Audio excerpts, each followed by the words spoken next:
What's up guys, Joe Parfanook here and welcome to my YouTube channel. So today's video is going to be a little bit different from the normal content.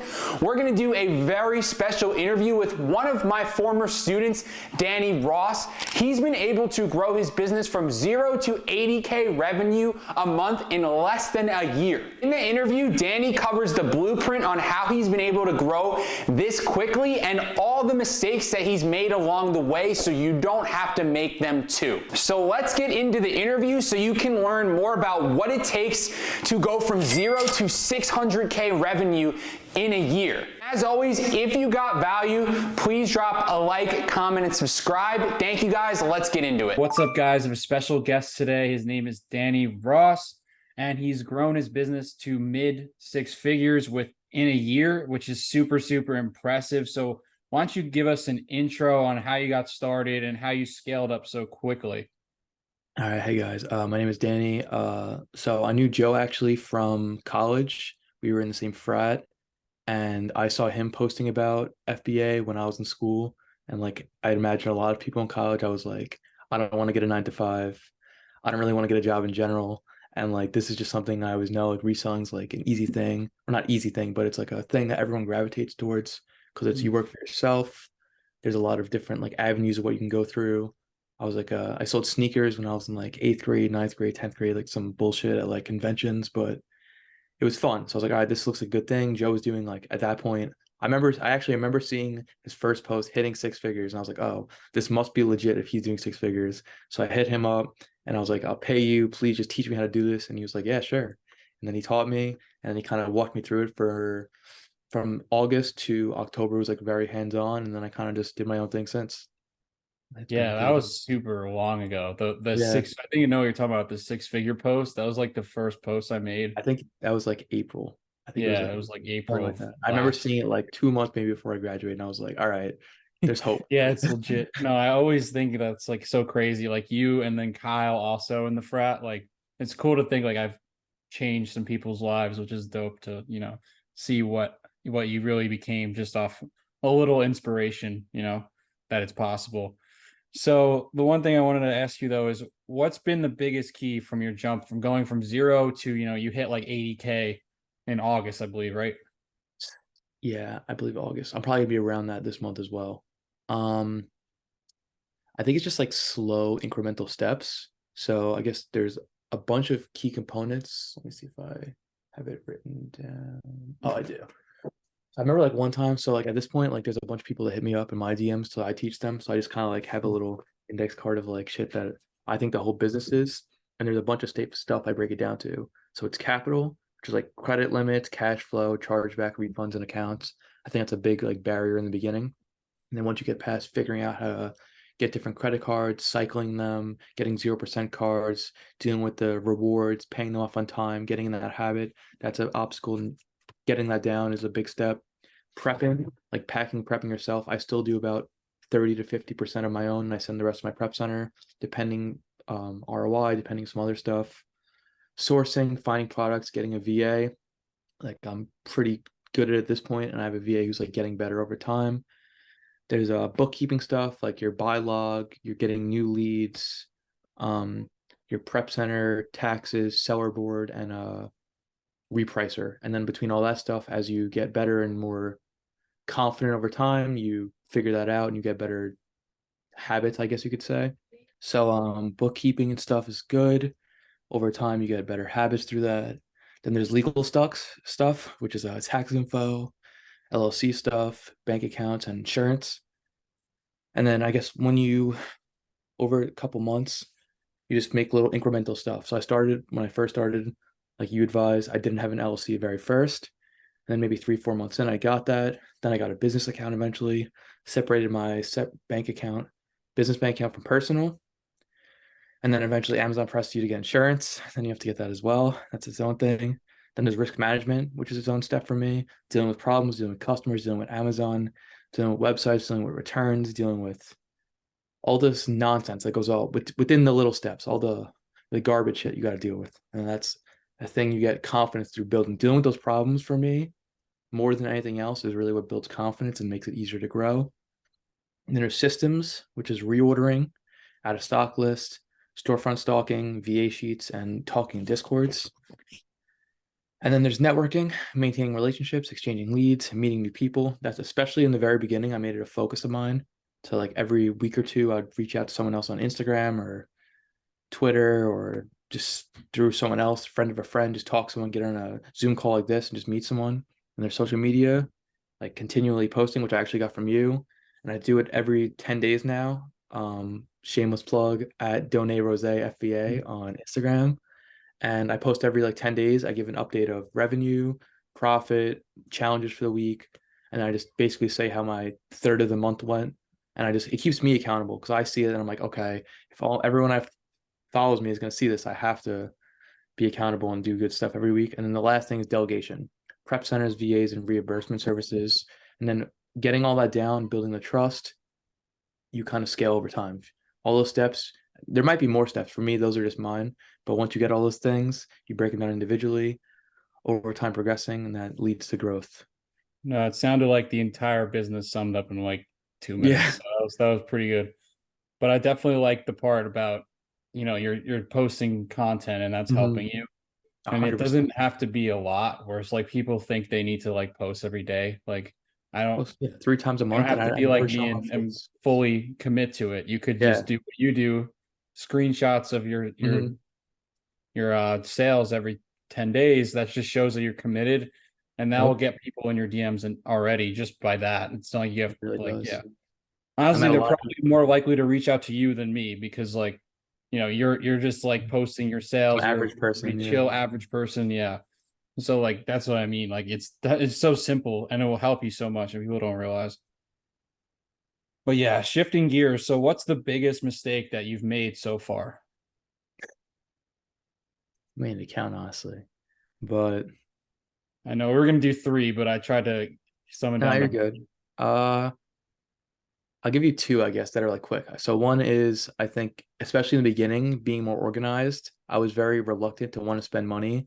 So I was like, I'd rather record everything in Google Sheets than pay for a service like Sellerboard, just $20 a month that keeps track of everything. For all the beginners watching this, please do yourself a favor, get Sellerboard. It is the Mhm. cheapest, best software you possibly get. It's $20 a month and it keeps track of everything, all your sales, what you bought, your expenses, all of your business stuff can go in there and it makes your life, you're save dozens of hours a week. And I was just, for months, I was doing it myself just because I thought I was going to save $20. That was one mistake. And my second big mistake is not in the beginning staggering my 0% APR credit cards. So I got all of them in like maybe a 2 month span, which was good at the time. But now that they're all expired because you have about a year, it's like scarier, I guess, not having them. So I have a few more I'm going to get now. Like I'm getting the what was it? The Bank of America business card is 0%, and I have some others written down as well. But my Amex cards, I got them all at the same time. So right now the 0% is running out. So if I needed to not pay off my credit card in time, it was nice having that security blanket.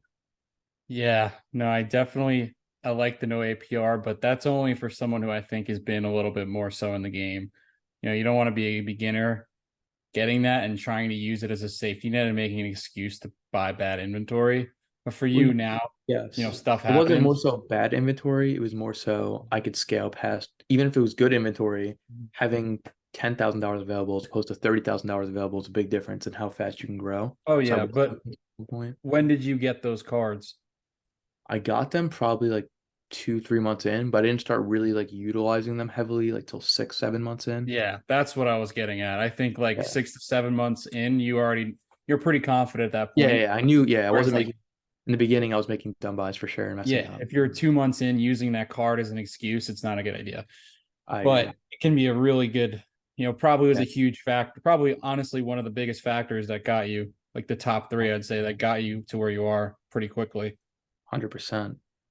So, what are some tips that you could give someone who's looking to build margin on their products? I know you get very creative with margin, so I want to hear it. I guess there's a lot of things for creating margin. So, I mean, this is my craftiest thing, I'd say. Joe doesn't exactly do this. This is more if you're experienced, not as a beginner. But I would try to get multiple addresses. Like I have my friends Like I'll have them open a credit card, and I'll tell them it's only for business use, and they trust me. You have to have good rapport with your friends. They have to know you're not going to screw them over. So I'll send inventory to their house in boxes. I'll use their credit card under their name. So like websites that will ban you immediately, I get multiple orders through. Some people that could usually get like maybe 6 to 15 of one product, I'm gonna wind up getting 30 to 45 of that product through using other addresses. But again, it's a little risky if you're worried about IP risk. These are only for products that I've sold through, and I know it's not an IP risk. Yeah. So I wouldn't say for everyone, but that's one way. Utilizing cashback from Top Cashback, Rakuten, that gives you extra margin. Not that I include it myself, but it gives you extra money just throughout the month. Every couple $100, maybe $1,000 every. You could use that to pay for credit cards. It helps. Using coupons, understanding sales cycles of websites, and the biggest one that I think people don't utilize the most is site rewards. Like a website like Dick's or Kiehl's will give you like cashback, or Vitamin Shop will gives you cashback. And if you spend $2,000 on a website, that might give you $150. And it doesn't sound like too much, but that goes a long way. Or maybe let's say $100 on that 5%.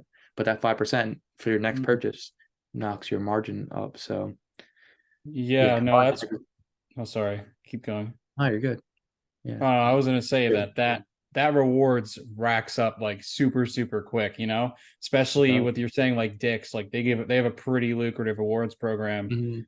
There's certain sites where I can get $500 a month just from rewards, and like, yeah, it's definitely not talked about enough. And everyone just thinks of Kohl's Cash, but there's definitely other ones that have pretty great ones. I'm personally really not a big Kohl's person. Last quarter four, I was on that train heavily, but I think since then I can't think of one time I bought anything. Famous Footwear has like the best rewards program ever, but I got banned. Yeah, you should check it out maybe. Okay. But yeah, for anyone who's doing apparel, that's a pretty good website for rewards. They banned you? That sucks.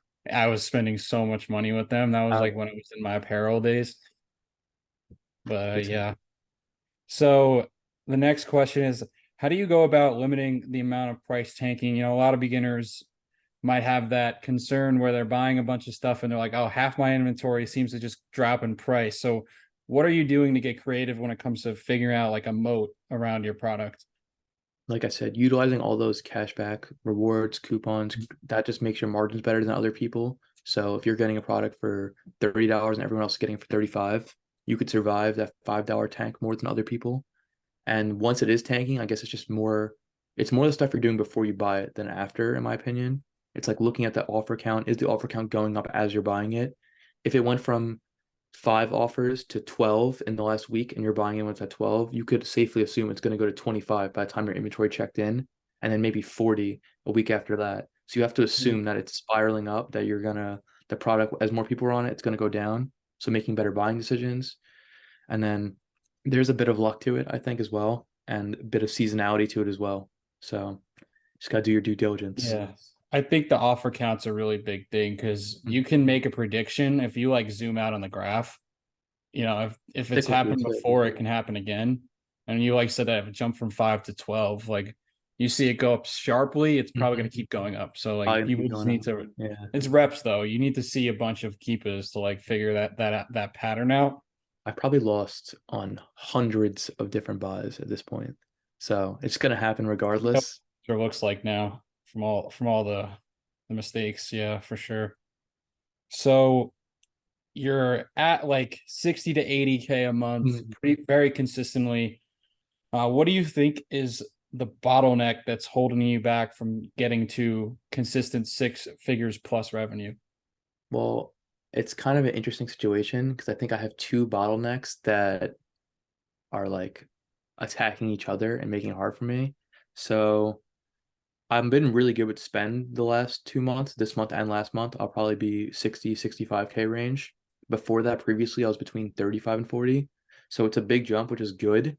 But because I'm spending so much now, my revenue is going up. But this month it will be 80. Last month it was like closer to like 55. So it's a big jump. But because I'm spending so much, now I have large credit that I have to pay off. But because I have that large credit, I can't afford to have more expenses at the moment. So I guess I need to. These credit cards, I need to chop them down a little bit with revenue. I guess, okay, I'm explaining this badly. So Amazon's taking a long time to check stuff in. So it's hard to sell through my inventory at this point. It's taking longer than usual. So because it's taking longer than usual, it's harder to chop down my credit card.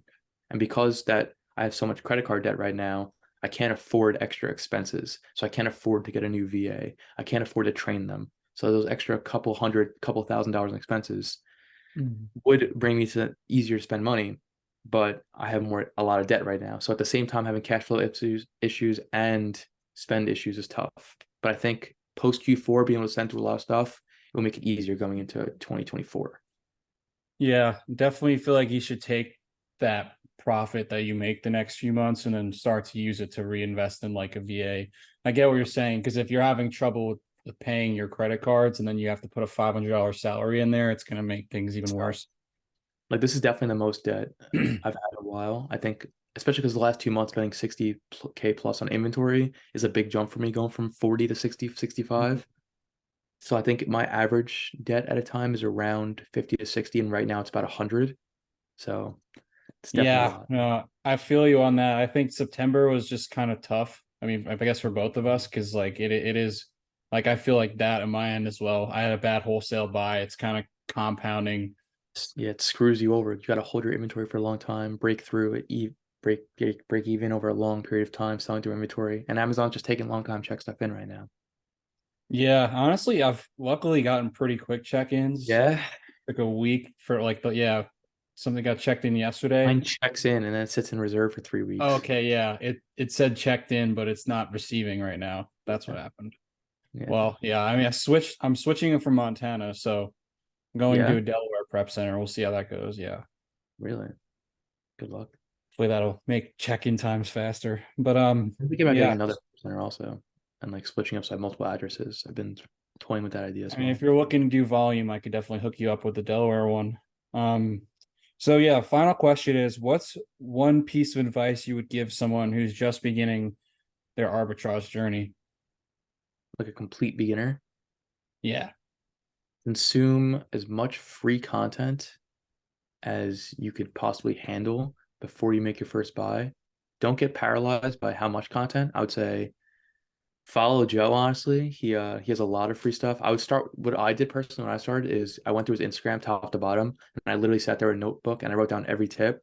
Then I organized it into categories. And then I think I want to say Miles, even though I wouldn't personally suggest him for the average beginner, because I think he sells a lot of stuff that everyone can get on. But I would look through someone like Joe and maybe find one or two other people, scour their content, have a good frame of mind going in, and have like a solid 5 to 10K set aside that you know you're not going to see the results from for 6 months, and you're okay with that. Yeah, definitely. I think the biggest thing, like you said, is the analysis paralysis part, where people will get caught up in Yeah. just over analyzing all this information. And I Like, did too a little. yeah. Oh no, That's yeah. part of the I game. did too. It took me like 2 years. Like I found out about Amazon like a year before I actually started. I just never like jumped in. I looked at private label, a bunch of other stuff. Well, I feel like once you initially make that jump and finally get the ball rolling, it all goes away. Like that analysis paralysis disease that people have, it all goes away once you actually just jump.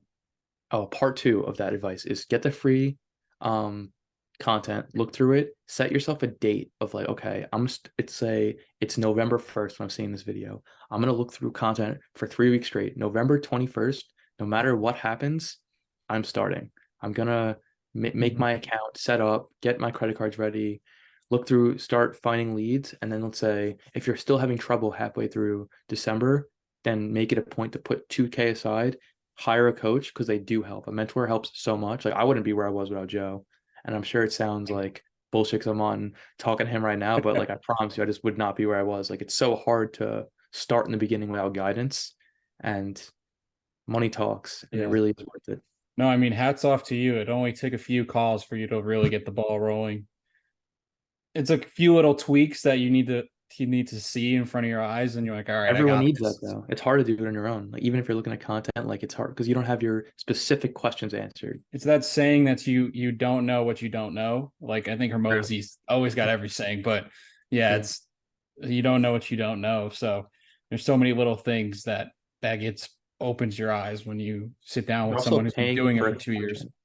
which is cool. So if you're What'd you paying say? for someone's mentorship, you're paying for them to be in your circle. So now, regardless of how you're doing, regardless of what your business looks like, that person is like not indebted to you, but they feel like they want to help you, regardless of that you paid them money. Mhm. Like now, like okay, like they're a person you're spending Yeah. time with, gonna want to help them naturally. So just Yeah, I'm works. not gonna shameless plug myself, but I always feel like I always feel like if someone pays me, X amount of money for I feel something, yeah, you give them a couple like, leads, yeah.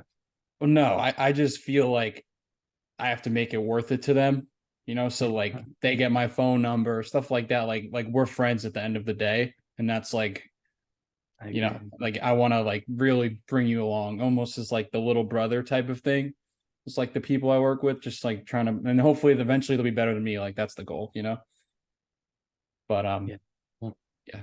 But yeah, so where can they find you?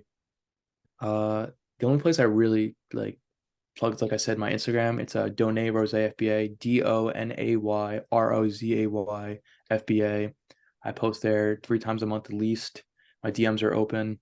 I'm always looking to meet new people, beginners I could talk to. Eventually, I would coach as well as just free advice. I'm open to people that are more advanced or selling already. I'll hop on a call, discuss stuff. I'm always down. This is fun, Awesome. Joe. We should do it again. Yep. Thank you so much for coming on, Danny, and give this guy a follow.